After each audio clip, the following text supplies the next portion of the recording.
Hello दोस्तों। तो हम लोग करंट अफेयर्स का नेक्स्ट पार्ट स्टार्ट करते हैं।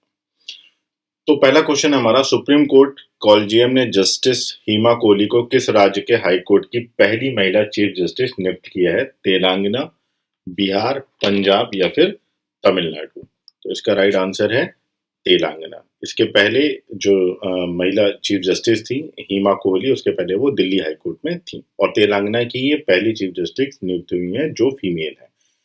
नेक्स्ट है हमारा, साल 1959 में हिंद केसरी का खिताब जीतने वाले निम्न में से किस पहलवान का 86 वर्ष की उम्र में निधन हो गया? द ग्रेट खली, श्रीपति खांचनाले, सुशील कुमार या फिर टाइगर जीत सिंह? देखिए, द ग्रेट खली अभी हैं, आपको पता है उनकी एज इतनी नहीं है, तो ये तो नहीं होंगे।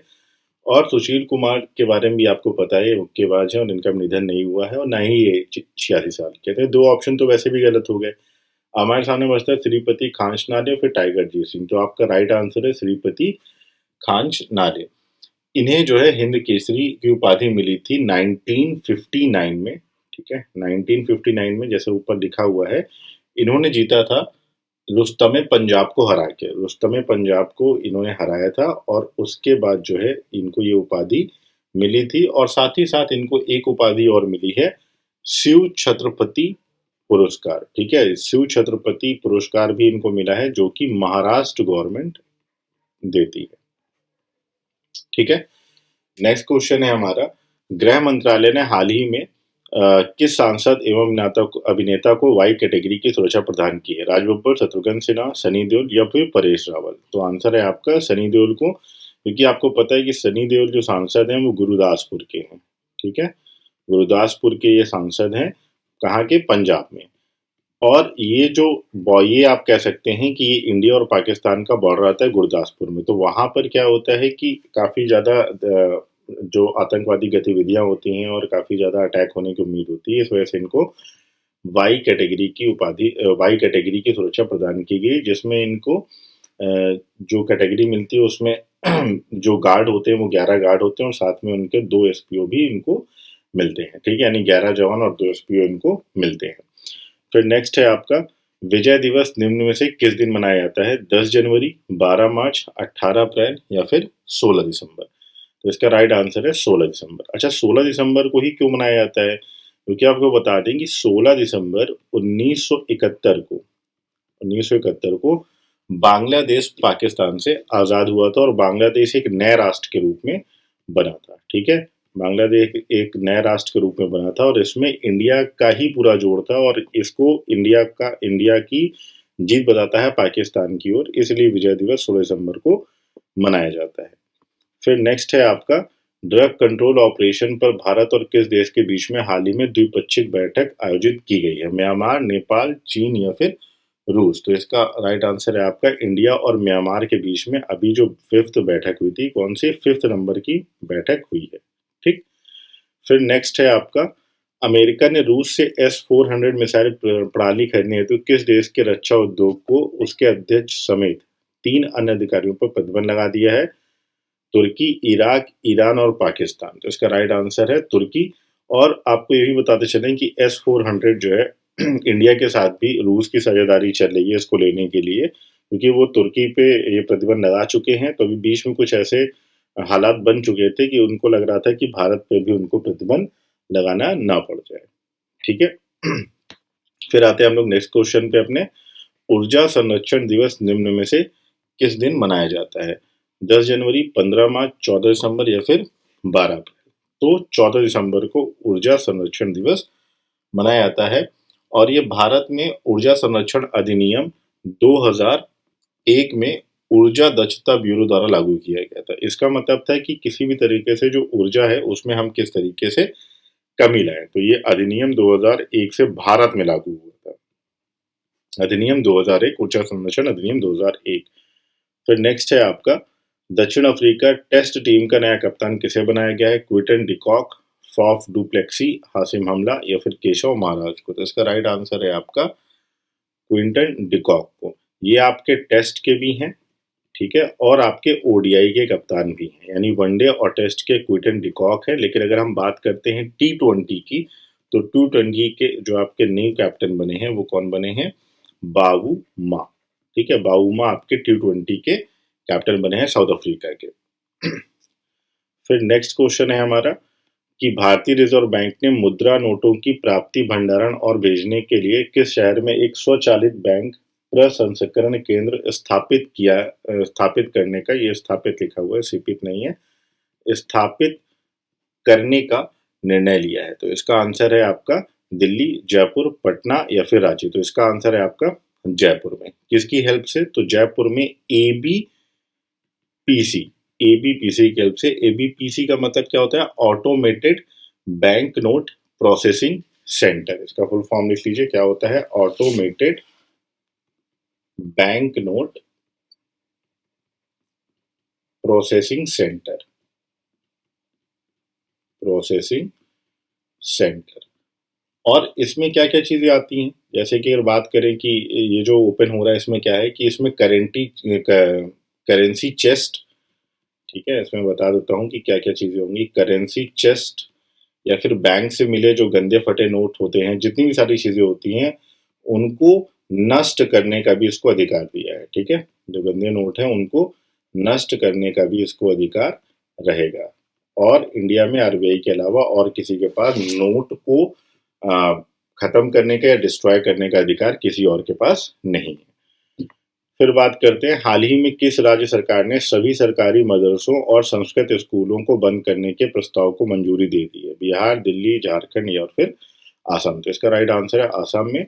आसाम में सरकारी मदरसे और जो संस्कृत विद्यालय है, उन्होंने बोला है कि अब गवर्नमेंट के पैसे से धर्म का प्रचार प्रसार नहीं होगा। ठीक है, धर्म के लिए अगर उस पैसे का यूज होगा, क्योंकि मदरसों और संस्कृत स्कूलों में धर्म का प्रचार प्रसार होता था, इसलिए उनको बंद कर दिया गया। तो आपके लिए क्वेश्चन ये है इंपॉर्टेंट कि यहाँ के सीएम और गवर्नर का नाम आप हमें कमेंट करके बताएं। फिर नेक्स्ट है आपका, हाल ही में पाकिस्तान और किस देश के बीच शाहीन हवाई युद्ध अभ्यास का आयोजन पाकिस्तान के सिंध के बोलारी में किया गया है? चीन, रूस, जापान और भारत।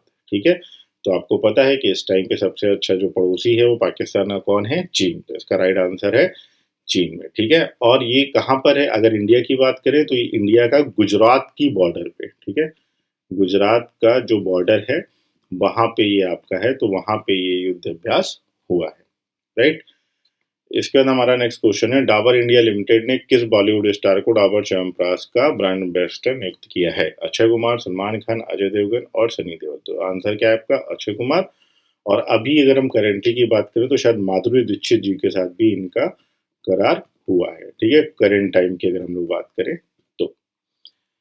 फिर नेक्स्ट है हमारा, किस राज्य सरकार ने राज्य में शादी समारोह के लिए ऑनलाइन पंजीकरण अनिवार्य कर दिया है? बिहार, झारखंड, गुजरात और पंजाब। तो इसका राइट आंसर है आपका गुजरात। गुजरात ने, अगर वहां पे अगर शादी समारोह, क्योंकि लॉकडाउन की वजह से क्या हो रहा था कि लोग रूल्स को फॉलो नहीं कर रहे थे, ठीक है, तो जिसकी वजह से कोरोना के टाइम पे कोरोना बहुत ज़्यादा फैल रहा था, तो उस समय ये निर्णय लिया गया था कि अब अगर किसी को शादी समारोह करना है तो सबसे पहले उसका ऑनलाइन आपको क्या करना पड़ेगा? पंजीकरण करना पड़ेगा। राइट, फिर नेक्स्ट है आपका, अंतर्राष्ट्रीय तटस्थता दिवस यानी इंटरनेशनल डे ऑफ न्यूट्रिटी निम्न से किस दिन मनाया जाता है? 10 जनवरी, 12 दिसंबर, 15 मार्च या फिर 20 अप्रैल। तो इसका राइट आंसर है आपका 12 दिसंबर। और ये किस लिए मनाया जाता है? ये मनाया इसलिए जाता है कि to raise public awareness of the value of neutrality in international relation, यानी कि जो तटस्थ है, जो हमारे देश के तटस्थ है, उसके बारे में लोगों को जानना कि वो इसलिए ज़रूरी है क्योंकि हमारे जो इंटरनेशनल रिलेशन है, ठीक है, अभी भी जो हमारे इंटरनेशनल जितने भी व्यापार होते हैं वो मोस्टली क्या होते हैं? शिपिंग के थ्रू हो जाते हैं। तो इसके लिए उसको होना बहुत ज़रूरी है, और इसकी जागरूकता के लिए कि एक आम आदमी उसको समझ पाए, इसके लिए ये इंटरनेशनल डे ऑफ न्यूट्रलिटी मनाया जाता है। राइट, फिर नेक्स्ट क्वेश्चन है आपका, हाल ही में किस बैंक ने आत्मनिर्भर महिला स्वर्ण योजना शुरू की है? बैंक ऑफ बड़ौदा, भारतीय स्टेट बैंक, केनरा बैंक और बैंक ऑफ इंडिया। तो इसका राइट आंसर है बैंक ऑफ बड़ौदा। तो बैंक ऑफ बड़ौदा ने इसका जो उद्देश्य है बैंक ऑफ बड़ौदा का, ये आत्मनिर्भर महिला स्वर्ण योजना का जो उद्देश्य है, उद्देश्य है कि भारत की आत्मनिर्भर महिलाओं को लक्षित करना। ठीक है, मतलब कि भारत की जो भी औरतें हैं उनको क्या करना? आत्मनिर्भर करना, आत्मनिर्भरता की ओर लक्षित करना है। इसमें क्या होगा कि जो बैंक जो है महिलाओं को 0.50% पे रियायत पे ऋण उपलब्ध कराएगा, और अगर हम बात करते हैं गोल्ड लोन की, तो वो आपको प्रोवाइड कराएगा 0.25% पे क्या होगा, गोल्ड लोन आपको प्रोवाइड कराएगा, राइट। चलिए नेक्स्ट क्वेश्चन है आपका, विश्व आर्थिक मंच 2021 निम्न में से कहाँ आयोजित किया जाएगा, हांगकांग, स्विट्जरलैंड, दक्षिण कोरिया या फिर सिंगापुर। तो इसका राइट आंसर है आपका सिंगापुर। अब हम बात कर लेते हैं कि सबसे पहले भाई इसका जो मुख्यालय है यानी कि विश्व आर्थिक मंच का, अगर हम बात करते हैं हेडक्वार्टर, तो हेडक्वार्टर इसका कहाँ पे है, कोलोन में, ठीक, कहाँ पे है, कोलोन में। और अगर हम बात करते हैं कि इसके संस्थापक कौन है, तो इनके संस्थापक का नाम है क्लाउस, आप क्लाउस याद कर सकते हैं, क्लाउस वाब इनका नाम है। और इसकी स्थापना कब हुई थी, इसकी स्थापना हुई थी आपकी जनवरी 1971, इसमें इसकी स्थापना हुई थी, ठीक। फिर नेक्स्ट क्वेश्चन है आपका, विश्व स्क्वैश फेडरेशन के अध्यक्ष के रूप में निम्नलिखित में से किसे चुना गया है, जैकस फोर्टेन, जेना वोल्ड्रिज, थॉमस बॉक या फिर सुसी सिमॉक। इसमें इसका जो अध्यक्ष बने हैं वो बने हैं जेना वोल्ड्रिज, ठीक है। इसके बारे में जान लेते हैं कि इसका भाई जो दो इम्पोर्टेंट है कि इसकी स्थापना कब हुई थी, तो इसकी स्थापना हुई थी 1967। और जो इसका आप बात करते हैं हेडक्वार्टर, तो हेडक्वार्टर है इसका यूके में, यूके में एक जगह है हेस्टिंग्स, हेस्टिंग्स एक जगह है, ये है यहाँ पे इसका हेडक्वार्टर, राइट। चलिए चलते हैं नेक्स्ट क्वेश्चन की ओर। नेक्स्ट क्वेश्चन है, मानवाधिकार दिवस 2020 के लिए विषय क्या था, फिर से बेहतर, मानवाधिकारों के लिए खड़े हो जाओ, मानवाधिकारों के लिए युवा कदम उठाएं, ह्यूमन राइट्स 365, आपके अधिकारों के लिए काम करते हुए 20 वर्ष। तो इसका राइट आंसर है आपका फिर से बेहतर, मानवाधिकारों के लिए खड़े हो जाओ। अब बात करते हैं कि भाई इसकी स्टैब्लिश कब हुई थी, तो इसकी जो स्टैब्लिशमेंट हुई थी वो हुई थी 1950 में। तो अगर आप सीधे सीधे देखें तो ये तो पूरा कैंसिल हो जाएगा क्योंकि 20 वर्ष से तो बहुत ज़्यादा हो चुके हैं, 70 साल हो चुके हैं, ठीक है। और मानवाधिकार के लिए युवा कदम उठाए, ये हो सकता है, ह्यूमन राइट्स 365 का कोई लेना देना नहीं है, तो ये भी क्या हो जाएगा, गलत हो जाएगा। तो राइट आंसर अगर आप मान लीजिए उस टाइम पे नहीं याद है तो भी आप ये समझ सकते हैं कि दो ही ऑप्शन होंगे। तो ये आपको याद रखना है कि अगर हम अपनी जिंदगी को फिर से बेहतर बना रहे हैं तो वो हमारा जो थीम है वो मानवाधिकार दिवस का थीम है। फिर नेक्स्ट क्वेश्चन करते हैं। नेक्स्ट क्वेश्चन कह रहा है कि खेल मंत्री किरण रिजिजू ने संन्यास ले चुके खिलाड़ियों को रोजगार मुहैया कराने के लिए कितने खेलो इंडिया केंद्र खोलने की घोषणा की है। तो कितने, 1500, 1200, 1000 या फिर 1800। तो क्या है, 1000 खेलो इंडिया केंद्र खोलने की जो उन्होंने घोषणा की है। और इसका जो उद्देश्य है, उद्देश्य ये है कि जो हमारे खिलाड़ी हैं जो रिटायर हो चुके हैं तो उनको फिर से रोजगार मिल पाए। तो उसके लिए उन्होंने खेलो इंडिया केंद्र की स्थापना की है, जहाँ पे ये क्या होंगे, एज अ कोच या फिर एज अ डीन या फिर एज अ सेलेक्टर कहीं पर कुछ भी होकर बैठेंगे तो उनको रोजगार भी मिलेगा। और क्योंकि ये इतने एक्सपीरियंस लोग होंगे जिसकी वजह से जो हमारे जो भी पीढ़ी हमारी जो बच्चे सीख रहे होंगे उनको क्या मिलेगा, उनसे बहुत एक्सपीरियंस मिलेगा और अच्छी चीज़ें आउटकम हमको मिलेंगी, ठीक।